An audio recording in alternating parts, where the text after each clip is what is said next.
अब आता है आपका इंटीग्रेशन। बेसिकली वो निकाल पा वो उल्टा है आपका डेरिवेशन का। डेरिवेशन में रेट ऑफ चेंज निकालते हैं, इसमें उल्टा होता है। जितने भी पॉइंट है उसके और उसके नीचे के उसको ऐड करते हैं, कहाँ से लेकर कहाँ तक जो हुआ है रेट ऑफ चेंज हुआ है उसको पूरा ऐड करेंगे। ठीक है, तो इंटीग्रेशन बोलते हैं। उसको निकालने का दो फार्मूला होता है। उसको कुछ इस तरीके से अपन निकालते हैं। ठीक है, इस तरीके से नोटेट करते हैं। इसका मतलब क्या होता है कि सिंपल रूल होता है, जो भी आपका x to the power n दिया हुआ है उसको इस तरीके से करना है। उसमें x to the power n plus one करना है, divided by n plus one करना है और प्लस सी करना है। ठीक है, तो फॉर एग्जांपल अगर आपको x to the power two का निकालना है आपका इंटीग्रेशन, तो आपका होगा एक्स टू द पावर, ये हो जाएगा x to power three divided by three plus C. ठीक है ना, इसको छोड़ दो। कांस्टेंट रूल में अगर आप मान लो टू डी एक्स करेगा, सिर्फ टू है, तो आपको क्या होगा टू इंटू एक्स प्लस सी लिखना पड़ेगा। ठीक है, सम रूल में क्या होता है जी प्लस, अगर इसका निकालना है इंटीग्रेशन तो अलग अलग दोनों का कर सकते हो, फिर दोनों को सम कर देना। ठीक है, तो एग्जांपल आपने ये दिया है तो तीनों को अलग अलग, तीनों को हम अलग अलग कर सकते हैं। तो इसका अगर आप निकालोगे तो three by x to power three by two हो जाएगा। फिर ये निकालोगे तो two into x to power two by two हो जाएगा, तो टू टू कट जाएगा, तो ये हो जाएगा आपका x to power two plus ये सिर्फ कांस्टेंट है तो कांस्टेंट क्या होगा, कांस्टेंट इंटू एक्स हो जाएगा। अब प्लस सी तो लिखना ही है। ठीक है, दैट्स इट।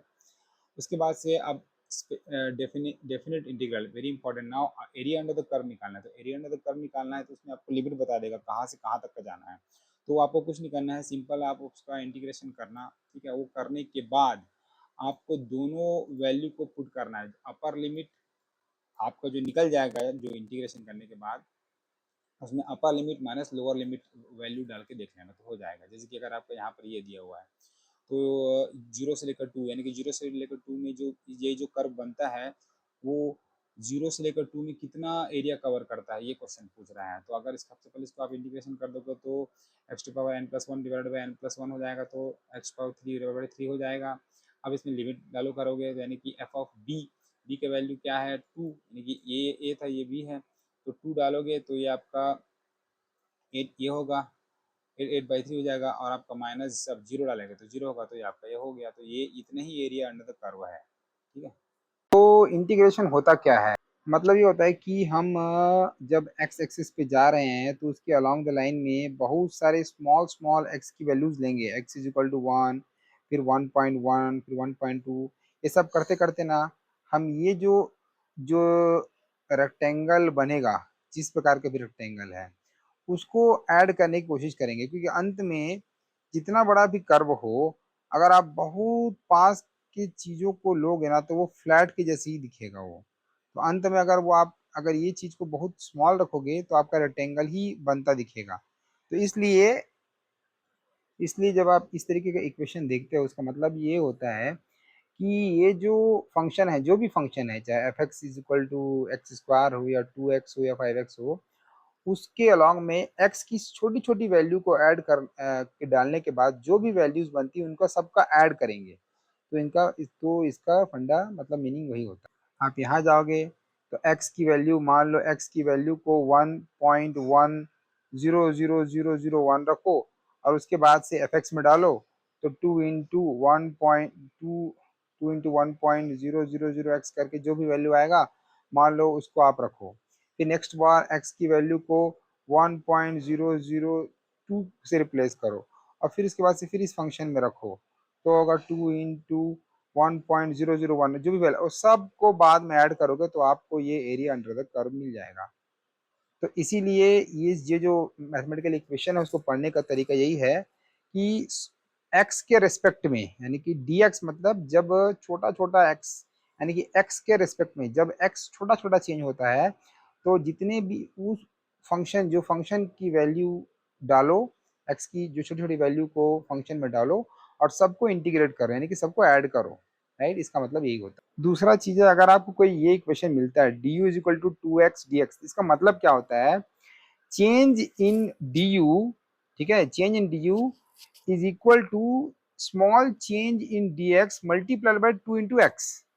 इसका मतलब ये होता है, यानी कि जैसे ही आप स्मॉल चेंज एक्स की स्मॉल वैल्यू चेंज करोगे, जैसे कि एक्स की वैल्यू आपने 0.3 रखा, तो u की वैल्यू 0.3 इंटू 2 से मल्टीप्लाई होगी, ठीक है। उस तरीके से अगर आपको बोलता है change in the u is equal to 3 times change in the x, यानी कि जैसी जैसी स्मॉल x की वैल्यू थोड़ी चेंज होगी तो d की वैल्यू d u की वैल्यू x की वैल्यू से 3 गुना ज्यादा चेंज होगी। तो changes in u is equal to 3 times changes in x, इसका मतलब ये होता है। तो u is equal to 3x और du और dx में अंतर है, वो सिर्फ ये सिंपल रिप्लेसमेंट है, उसकी वैल्यू इतनी है।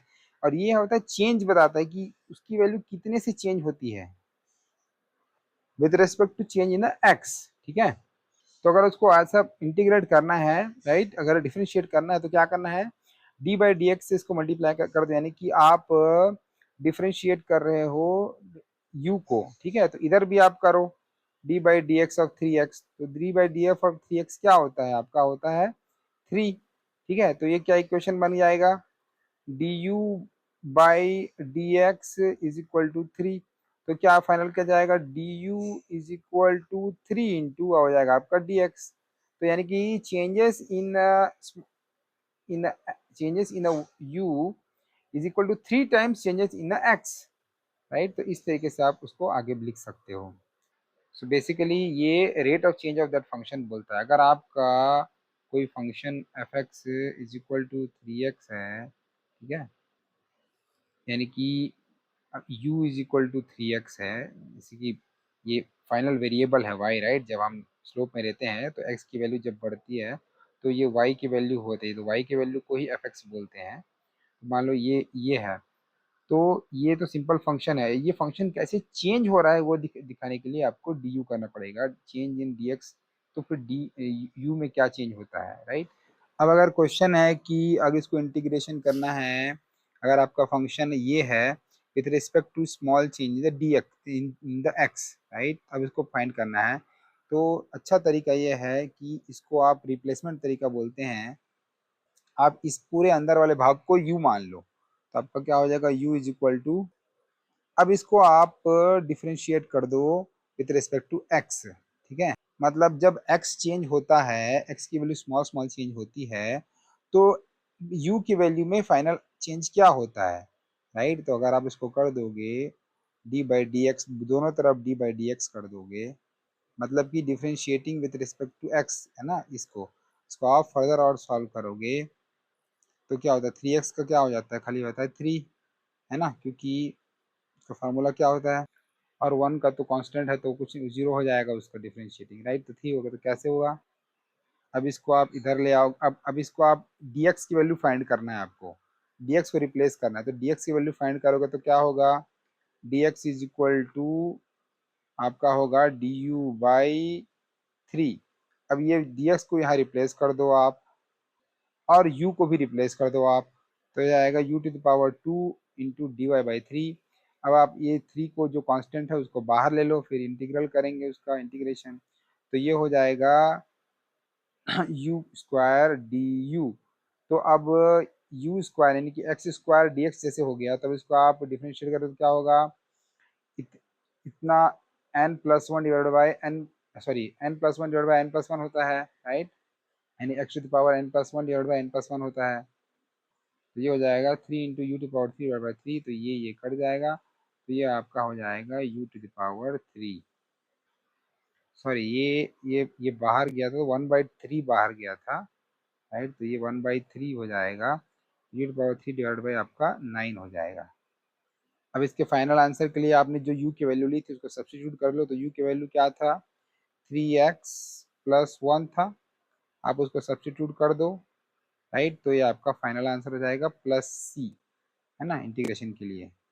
सी को ऐड करने का कारण ये होता है कि जब आप किसी चीज़ का डेरिवेटिव निकालते हो तो उसका कांस्टेंट रिमूव हो जाता है, जैसे कि एक्स स्क्वायर प्लस 7 में का डेरिवेटिव निकालोगे तो आपका जो है 7 रिमूव हो गया। अब इसी तरीके से जब इसका रिवर्स होता है, इंटीग्रेशन क्या होता है, रिवर्स होता है, तब आपको जब मिलता है तो आपको पता नहीं कि कौन सा वैल्यू ऐड करके ये मिला है, तो इसलिए हम उस वैल्यू को सी बोल देते हैं कि कुछ कुछ तो सी कांस्टेंट ऐड करके अपने को वो ये फंक्शन मिला है, ठीक है। डेरिवेटिव का सिंपल रूल है, डेरिवेटिव का मतलब ये होता है कि रेट ऑफ चेंज ना, तो जब हम 5x का डेरिवेटिव निकालते हैं तो क्या भाग, n इंटू n-1, राइट। तो अगर 5x है तो x टू द पावर जो n है, n बाहर आ जाएगा, फिर n-1 करके ये 5 आ जाएगा। इसका रिवर्स होता है इंटीग्रेशन, राइट। इसलिए वो 5 जो है वो 5x में बन जाता है, इसलिए फार्मूला होता है जो भी कांस्टेंट है into x, right, into x. तो अगर आपको कोई बोलेगा कि इंटीग्रेशन ऑफ निकालो 5x dx, 5 dx, राइट, तो आपको फार्मूला से तो पता चल जाएगा कि 5x है, लेकिन अगर आप इंट्यूशन से देखोगे तो ऐसा कौन सा फंक्शन है जिसका डेरिवेटिव 5 है, ठीक है ना। ऐसा कौन सा, क्योंकि ये बेसिकली डेरिवेटिव ही है, राइट, राइट। ऐसा कौन किसी फंक्शन का डेरिवेटिव है, ऐसा कौन सा फंक्शन जिसका डेरिवेटिव 5 है। तो मान लो अगर आप एग्जांपल 5x ले लिए, तो अगर उसका आप डेरिवेटिव निकालोगे तो 5 आ जाएगा, ठीक है। तो वो क्या हो गया, वही होता है। आप देखना जब किसी चीज़ का आप डेरिवेटिव निकालते हो तो कांस्टेंट चला जाता है, इसलिए उसको ब्रिंग बैक करने के लिए हम लोग प्लस सी कर देते हैं कि हाँ ये मिला है प्लस सी, कुछ कुछ कुछ वैल्यू ऐड करने के बाद, वो वैल्यू क्या है, कुछ भी हो सकता है। आप इसको सॉल्व करोगे तो आपका ये आता है, ठीक है। जब इसको आप रिवर्स करोगे कि ऐसा कौन सा फंक्शन है जिसका डेरिवेटिव x है, तो अगर आप देखोगे, ठीक है, तो हर फंक्शन जो इस फॉर्म का है, मतलब x² 2 plus some constant value, अगर इस फॉर्म में है x² 2 plus 7 plus 8 plus 9 plus 20 minus 20 कुछ भी है, इसके फॉर्म में है, तो वो उसका जो डेरिवेटिव है वो x होगा। इसीलिए हम लोग जो उसको c को ऐड करते हैं ताकि हम ये मान के सकें कि कोई सा भी वैल्यू है, राइट। तो मीन वैल्यू थ्योरम जो है वो अलग है आपका इंटीग्रेशन से, ठीक है ना। मीन वैल्यू थ्योरम में आप ए से बी के बीच में जब कोई जाता है तो आपको कोई सी पॉइंट पकड़ना रहता है जहाँ पर instantaneous speed is equal to the average slope of the function. उसमें क्या करते हैं हम लोग, पहले तो इंटीग्रेशन उसको डेरिवेटिव निकालते हैं, जो भी फंक्शन दिया रहेगा उसका डेरिवेटिव निकालते हैं, उससे अपने को उसका इंस्टेंटेनियस स्पीड निकल जाएगा। फिर बाद में उसको इक्वेट कर देंगे एवरेज स्लोप से, है ना। तो उसमें क्या होता है, जो भी आपका जो फंक्शन रहता है x² या जो भी, उसमें डायरेक्टली आप बी और ए की वैल्यू को लिख कर माइनस करते हो, f of b minus f of a करते हो, divide by b minus a करते हो, एवरेज स्लोप। और उसका जो आपका डेरिवेटिव है उससे इक्वेट करके एक्स को सी से रिप्लेस करके सी की वैल्यू आप फाइंड करते हो। लेकिन इंटीग्रेशन में क्या करते हो आप, mostly area under the curve find करते हो। इस केसेस में टेक्निक ये है कि आपको कोई भी जो फंक्शन दिया हुआ है उसका आप इंटीग्रेशन करोगे, ठीक है। अगर आपको कोई दो पॉइंट के बीच में दिया होगा ए से लेकर बी के बीच में, तो आप उसका पहले तो इंटीग्रेशन करते हो, यानी कि यहाँ पर मान लो x⁻³ हो गया, और इसी वैल्यू पे, इसी जो इंटीग्रेटेड वैल्यू है इस पे आप क्या करोगे, आप लिमिट अप्लाई करोगे, यानी कि f of b minus f of a करोगे। यहाँ पर डिवाइड वगैरह कुछ नहीं, यहाँ पर लिमिट अप्लाई करोगे, यानी कि जो इंटीग्रेटेड वैल्यूज हैं इसमें आप जो है बी और ए की वैल्यू को डाल के डिवाइड करोगे। यानी कि अगर आप इसको देखोगे तो ये बन जाएगा आपका, अगर बी की वैल्यू 2 है और ए की वैल्यू 1 है, तो यहाँ पर 2 to the power 3 divided by 3 minus 1 to the power 3 divided by 3। तो आपको ये निकालोगे तो आपका इंटीग्रेशन निकल जाएगा।